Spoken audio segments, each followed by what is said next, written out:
Glad that Algebra Reset and HarperCollins are coming together and bringing these set of conversations to you. You've referred to sport as a metaphor. I mean, if I can sort of get going with both my panelists, Nalin and Jhulan. Nalin, to you first. How does sport change? Obviously, sport will emerge stronger and come back at some point in time. If everything comes back, sport will. Perhaps one of the first things that will come back, maybe empty stadiums, maybe whatever. But two questions for you. One, how do you see sport emerging out of this? And do you actually envisage that at least in the foreseeable future, we will have sport in empty stadiums? And are you up for it? Boria, first in terms of context, I think these are very important questions to answer. This crisis is comparable. If you only compare it to sporting domain, the only thing I can think which is comparable to this is what happened in World War II, when sport around the world stopped for a long period of time, and it completely changed the nature of sport itself. Your journals have documented how in World War II, for example, it changed the entire nature of recruitment in American baseball and American sport. It brought in a lot more women. Women baseball was a creation of that interwar period. This crisis, because the reason why I'm saying comparing it to that, because economically we are now comparing it to the economic situation around the Great Depression. And also this is not a short-term situation in front of us, which is what it looked like sometime earlier. This is going to go on for a long period of time, with social distancing and so on, until the time you find a vaccine or a cure. Because even if the lockdown lifts, the risk to people, individual risk to people does not change. So therefore, sports will have to fundamentally change and adapt. I think empty stadiums is definitely a reality we have to contend with. And also, the first thing, logistics. The entire sporting calendar has been thrown up for grabs, right? So now organizations around the world will have to redraw the calendar completely, and that's 2-3 months down the line. After that, you're talking about the amount of money which powers these sports, or the IPL, for example, Olympics. You know exactly what's happening in the money situation there. And the third is the nature of sport itself. I think we'll have to get used to a different kind of reality with much lesser money coming in, but also there is also the opportunity, because if you're going to have sports primarily moving to only to phones or to personal streaming devices and so on, people are going to stay at home, then this week you speak to the head of the World Bank in India, and he made this point that you think we have a template, you think governments have a template to deal with this. You're wrong. We are all making this up as we go along, because we've never seen a situation of this magnitude before. It's the same with sport. Will it change radically? Absolutely. What form or how and what shape it will take? I think that is something we'll have to evolve every day, because you can't even predict right now what's going to happen 2 weeks down the line. I think Nalin's absolutely right. I mean, just a couple more points before I go to Jhulan. One, if airlines open up, aviation industry opens up, sport will. If railways open up, I mean, take the case of India. Where does India move maximum? Railways. At some point in time, we'll have to put in social distancing measures. How we open up, we don't know. But if we do, sport will. If religious congregations ever happen in this world, sport will. So anyone who says sport will open up last is wrong. Anthony Fauci is already on record that Major League Baseball teams should start playing in the United States, one of the worst affected, if not the worst, with empty stadiums. So my question directly to Jhulan Goswami now. Jhulan, if you can hear me loud and clear, as a sports person, I mean, some people are saying, and as a bowler, you will not shine the ball with saliva, or will you? That is a question that's being asked around the world. Question number one, very straight to you. Next year, you have the Women's World Cup. You are supposed to play for India. Now, if that World Cup goes ahead, which it should by next year, we should have it under control, will you agree to playing in empty stadiums? Number two, will you still shine the ball in the manner that you are doing today?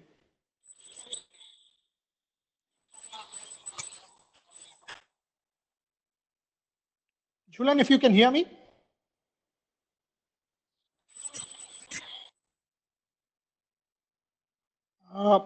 Is Jhulan able to hear me? Otherwise, if Nalin, you could take that while I ask my technical team to sort that out.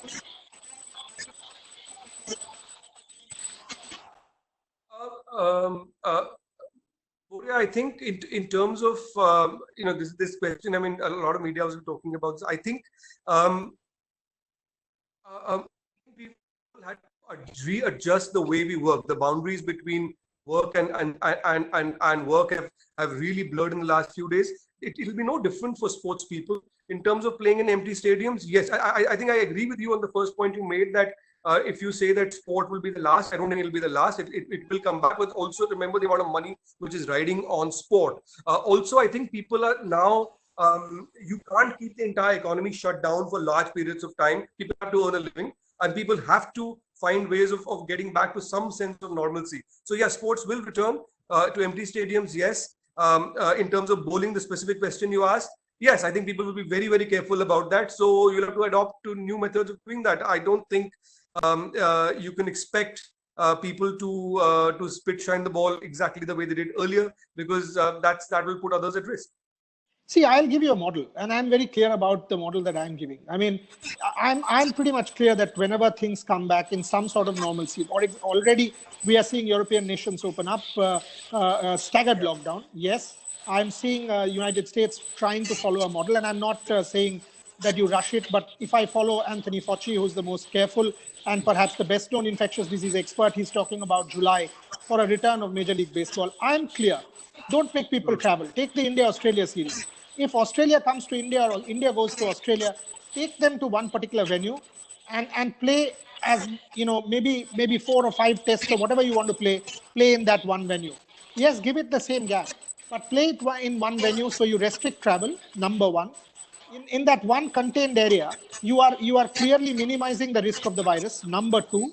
And then while you play, you can also control, each of these people can be tested using rapid antibody tests or whatever, by which time the tests would have evolved far better, because every week we are seeing progress as far as testing is concerned. That is not going to take as much time as the vaccine. So while I say India going to Australia end of the year, say, for example, one particular city which is clear, which is better, like we have in India, we have a Goa, we have a Manipur, we have a Kerala, we have some states like that. So you take people there, you play there. So Jhulan, if you can hear me now, I'm told you are back on. If you can hear me now, Jhulan, will you want to see your World Cup, for example? Will you, one, agree to playing in empty stadiums? And number two, if the ICC, or do you think the ICC should say that, okay, you know what, instead of 5 venues, we will bring it down to 1 or 2 venues, because people don't have to travel around, and we will go ahead with the tournament like that? Will you agree to both of these things? First of all, Boryada, absolutely. If you are playing in an empty stadium, that doesn't matter, because the cricket game must go on. And secondly, it's not important that how many venue you have creating. It's important that tournament should go on in a smooth way, and the situation that rapid testing, whatever things you are saying, you should go proper way. And if you can play in one venue, is I don't think have any problem, any difficulties. Past days we all are played in a small venues. It's not about that everywhere we're going to travel and play. It's just the last couple of years, particularly cricket, we are playing using a lot of other venues. But as a women's cricketer, we are used to it playing in one venue. And that's absolutely fine, as long as you are playing cricket. That's the most important thing. Either it's an empty stadium or full stadium, but cricket, the game must go on. So definitely, if it is empty stadium, I don't think so have any problem. And obviously, with those protocol, WHO's protocol guidelines, we have to follow. And definitely, as a sports person, we love to be on the field. See, Nalin, that's my point. I think as we adapt, and you're absolutely right, that every single day, every single week is adaptability. But as we adapt, in fact, if you see the way science has progressed in the last 1 month since coming to terms with the virus, we have 70 odd drugs and multiple vaccines in human trial. I mean, we are seeing human trials start at the University of Oxford this Thursday. So clearly, in 2-3 months down the line, we will have a world which is better equipped to understand this. But when it comes back, my sort of formula is simple. Do not undertake massive travel, because you can take people in chartered aircrafts, you can take broadcasters to one contained venue, which is cleared, which is sanitized. You play there, because take the IPL. Take the IPL. The IPL is ultimately, why is it so much money? Because it's television consumption. You and I both know that if the BCCI does not get the gate receipts, or if large number of people are not in the stadium, it doesn't matter. because 1 billion people will consume it on TV, and that's where the consumption is. So for me, the way I see sport grappling with it in the short term is definitely this. Having said that, I also think that whenever sport comes back in a corona contained world, the virtual consumption of sport would be that much more, and this would have added to that. Nalin, my question to you, we are all talking about, sort of the economy, when do we open up? Are you a little sort of surprised that major sporting events haven't yet come together? Take, for example, tennis is gradually doing to protect the layer below. For example, there is a massive layer below a Rafael Nadal, Roger Federer, Novak Djokovic. What happens to such people? Are you seeing the BCCI, for example, come forward and protect its groundsman? Cricket Australia do the same. Are you worried about that? Absolutely, Boria, look, firstly, I think you're right that we have to get back to something, and the alternative that you put forward is the only alternative forward. You contain it, do it in containment zones. That's the way, that's the adaptation sports can do. In terms of protecting the ecosystem itself, let's be clear. The elite layer of sports that we see is an outcome of the vast superstructure that's below. If we don't protect this vast superstructure, we are sports as we know it will collapse, and therefore I think it's very incumbent on the BCCI. It's incumbent on other supporting federations to protect their own. I mean, they're seeing stimulus packages around the world from governments. I think we need to see something like that from sporting organizations like that, an equivalent of that, to protect the groundsmen, to protect the unseen heroes, to protect the layers 2, 3, 4, and 5, and the pipeline. Because unless we do that, we are going to be cutting off the supply chain, and we're going to be cutting off the entire infrastructure of sport is built on by just see. Because the point you were making, Boria, about television, you're right. Virtual consumption will rise. It can survive as a television sport for some time, but that's also to protect the existing contracts and to keep the money flowing. But what will happen to this money if your structure below it collapses? And that's why I think it's incumbent. It's a social responsibility as well, incumbent on all sporting federations. The more pressure we can exert on that, on the BCCI, on other federations, to protect their own and to give them some support to tide through this crisis, the better it is. Jhulan, if I can come to you, I mean, a very fundamental question now. And this, because Algebra and HarperCollins have called this session Sporting Spirit. Now, people are suffering from two things. One, mentally, people are getting depressed. Number two, physically, you have a World Cup 1 year down the line, assuming the World Cup is played, should be played, because by then the world would definitely have come to terms with it. We might even have a vaccine by then. How do you prepare? How do you prepare yourself for something? Because you don't know a goal. You don't know when you will start. You don't know when you have to get back to the field. You don't have an immediate goal. So the mental challenge and the physical challenge is very much more for an elite athlete. How are you coping with it mentally and physically in these days of lockdown?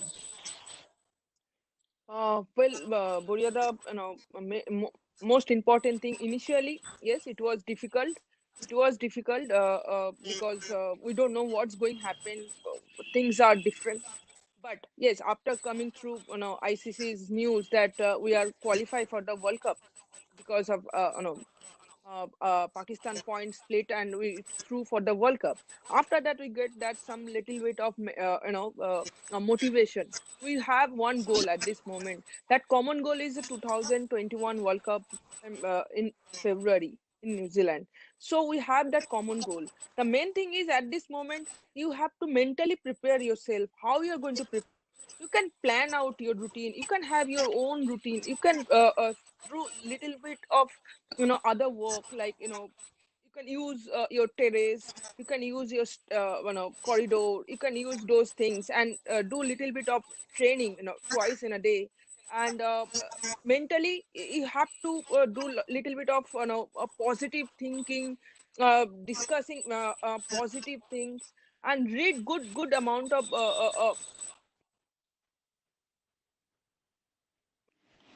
help, because otherwise it's very difficult. Motivate yourself each and every day in that small corridor or terrace, and doing all this training is not going to make you big help. Yes, physically, mentally, you'll be little bit of fresh. The freshness is required at this moment. At this moment, mentally, you need peace. You need a certain amount of ideas that you can, have your routine can be it make proper way. So yeah, that is how I am doing. I don't know about the others, but I am doing this routine since last 15-20 days, that having a small goal, try to get motivate myself, and preparing, showing all these old videos of our matches, now how are we, if we are going to be on the ground, which area is going to work, how you are going to come back, in your peak. So it's going to be challenge. Definitely, it's going this Nalin, I think so Julan's have having a to. bit of a network issue there. I mean, now I have a very different kind of question. I don't think the world has attacked this. Take the Olympics. Assuming that the Olympics goes on, and if the Olympics at this point in time still 16 months away, I am extremely hopeful, just like you are, everybody else, that we will have a vaccine, or at least we will have a therapeutic. Because for sure, the way the world is moving, therapeutic interventions will happen by then. Now, here's my question to you. China, which has controlled the pandemic, they have opened things up. They have their malls open. They have their offices open. They have their businesses open. They will get their athletes to train now. So the Chinese will actually, or the South Koreans, they will have a massive head start over some of the other countries. Now, is that a fair playing field, assuming that the Olympics goes on in 2021? Because clearly these countries will have a massive head start over, say, the United States or even Europe, which is still grappling with the pandemic and will take the foreseeable future to control it. Would you just think about someone like a Vinesh Fogart, before we answer the Chinese question, somebody who got injured in the and retired in the last Olympics. He's fought her way back from a career-threatening injury. She was the peak of her form leading up to Tokyo had it gone on in time, and now again you have this unending wait. The challenge is as mental as physical. The question you asked on will China and some other countries have an advantage in others? Yes, they will, but the alternative, I mean, at this point, you know how the debates that happened between the Japanese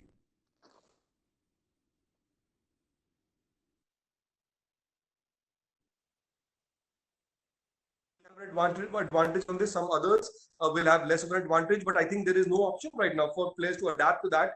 That's the nature of the world. The only alternative to that is that you either stop certain countries from participating, and that could also be a possibility, because if it becomes political, that could be a possibility, or you push it further down. And I don't think that's necessarily an option to push it indefinitely. No, you can't. I mean, just to put things in perspective, you cannot push the Olympics back, because my conversations with leading Olympic leaders from around the world, Japan can't afford it, because already the enhanced expenditure is too much. Secondly, the Olympics has to have an Olympic village. Now, all of that land will be sold off. So the economic strain on Japan will be way too much for the IOC or the Japanese government to be able to push the Olympics back any further. So as on today, they are still very, very hopeful and preparing for 23rd of July 2021. Now, again, one question to Nalin and one question to Jhulan.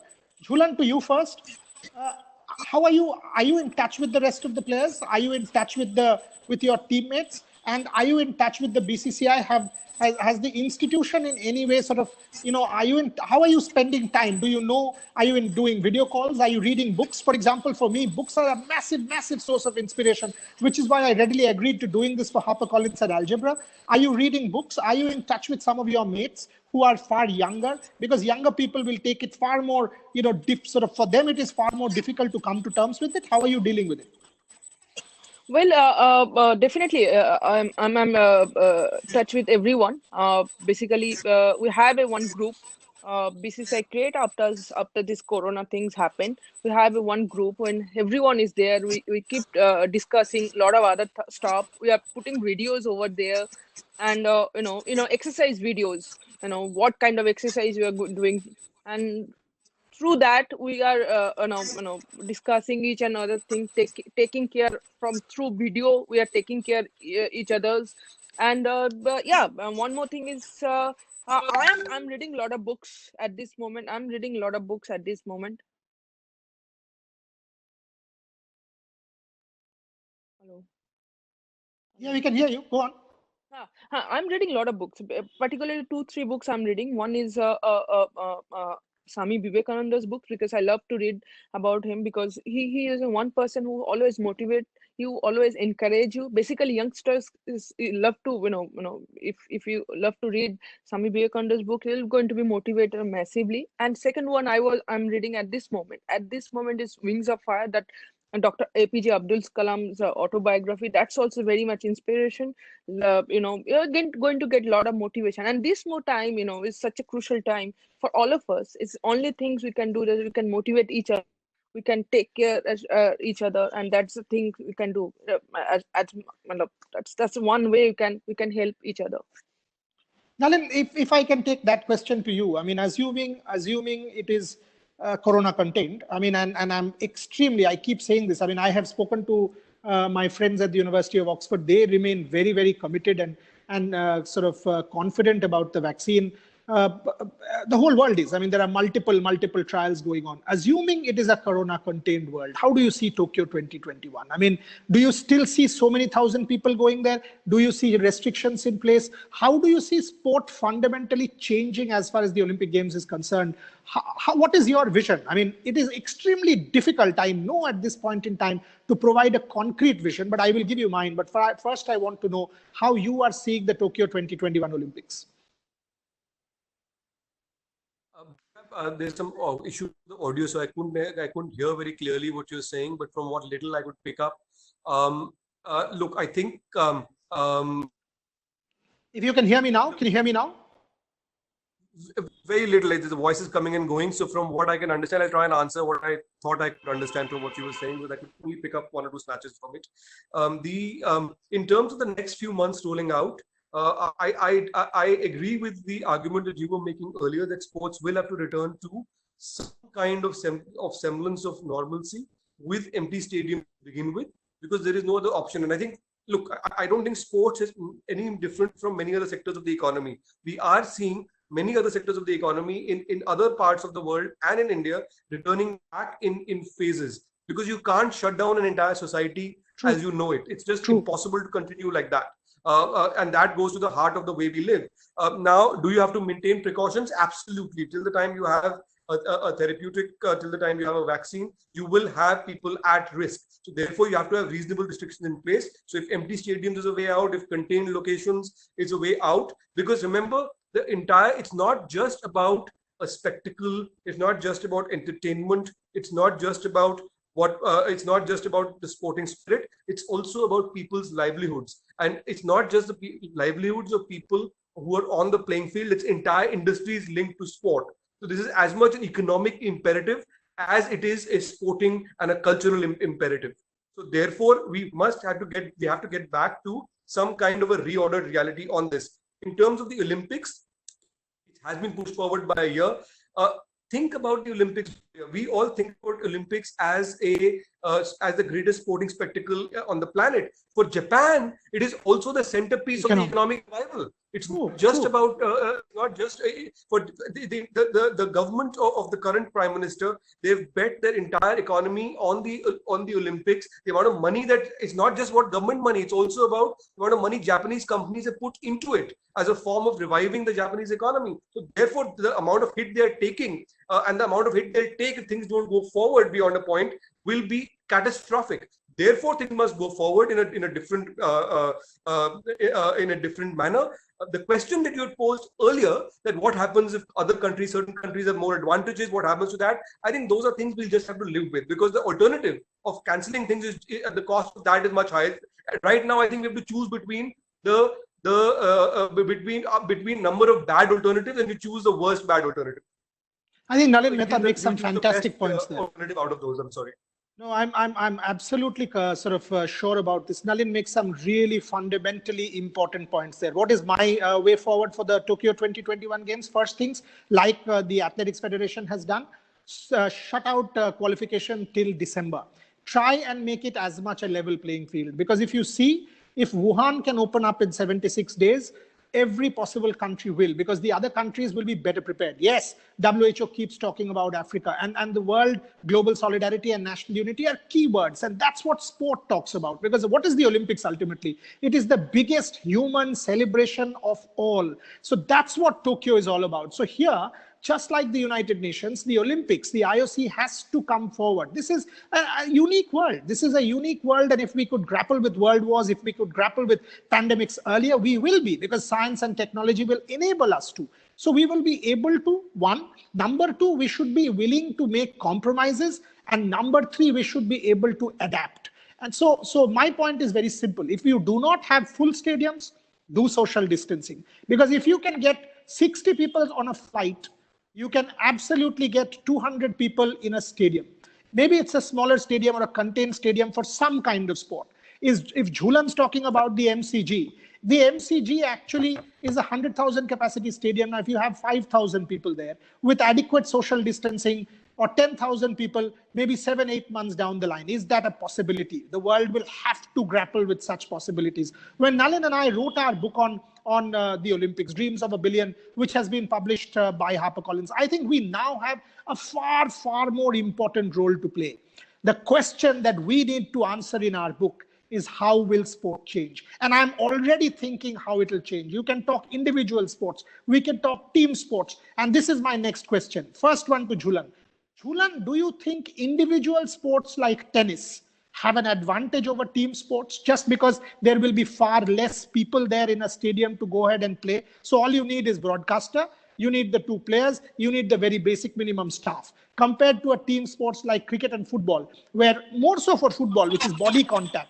Cricket is not so much body contact. Do you think that is an advantage or a disadvantage? Well, I mean, Okay. Okay, now go ahead. I'll take Jhulan after you. I had an audio glitch, so I thought the question was to me. Sorry. Jhulan, please Go ahead. Please, sir, carry on. Please, sir, carry on.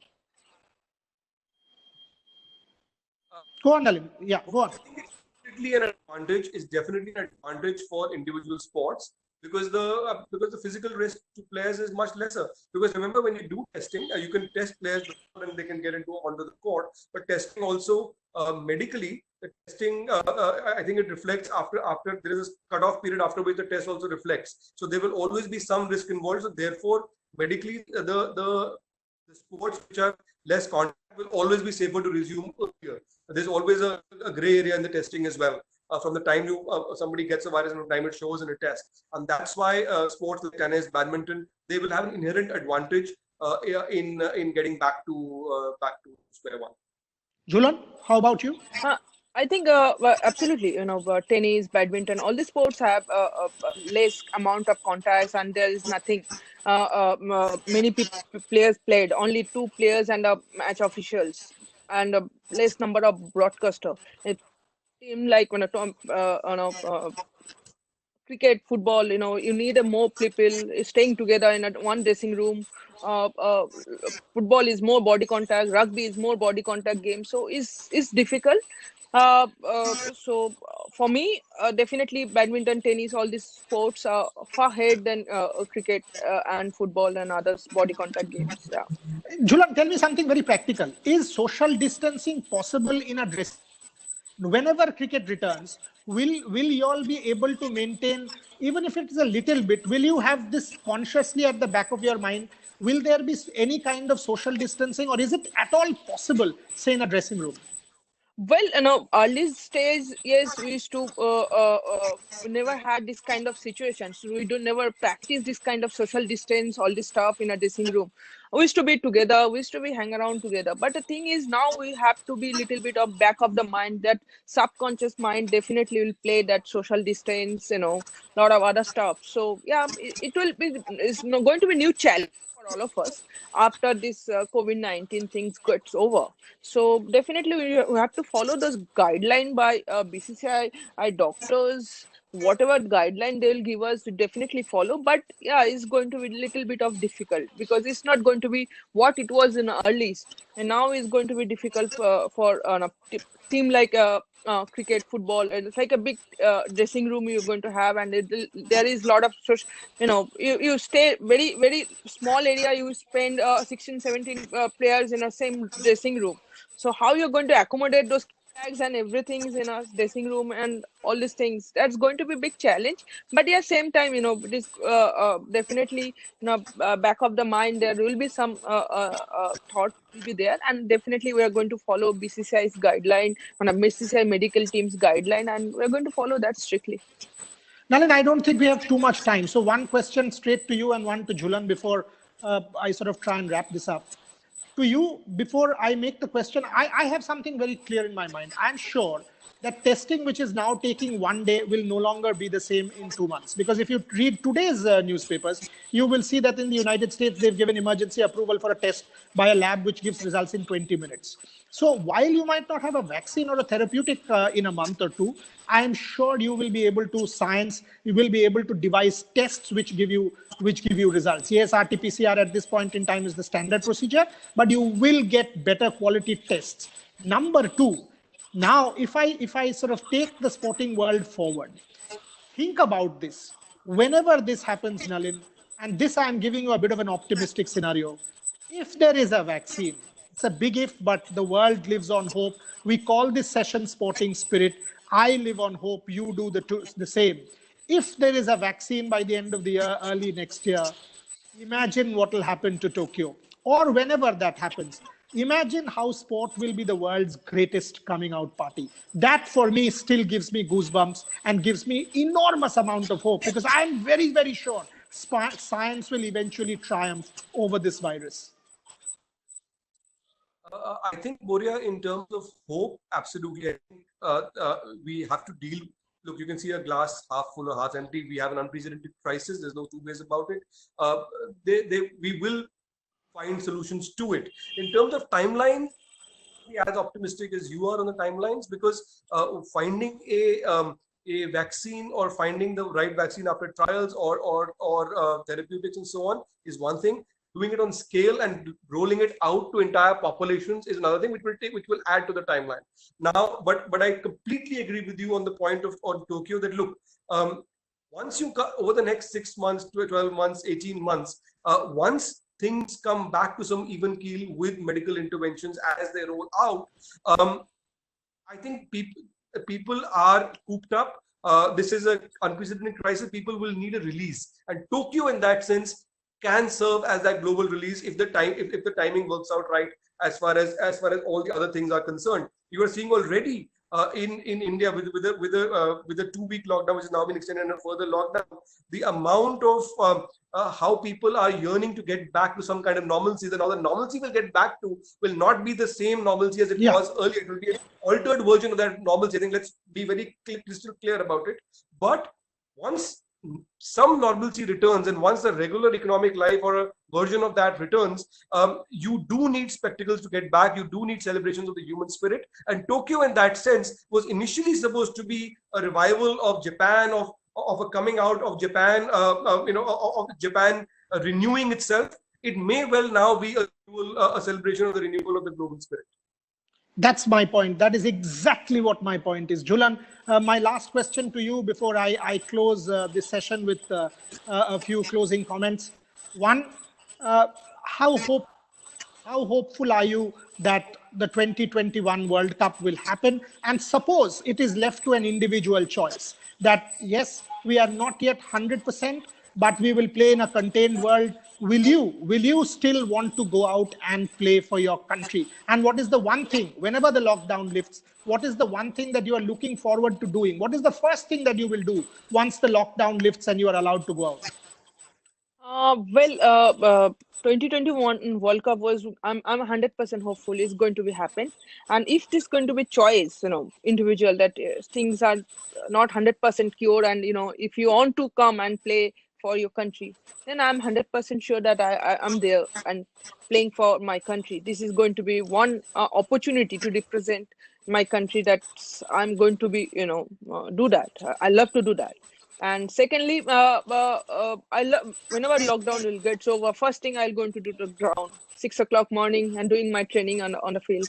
That's I'm looking forward for that because I'm very hopeful that this lockdown will get over very soon, and definitely we're going to be on the back on the field. But there will be lot of terms and condition will be there, but we'll definitely follow those terms and condition. That terms and condition going to be help us.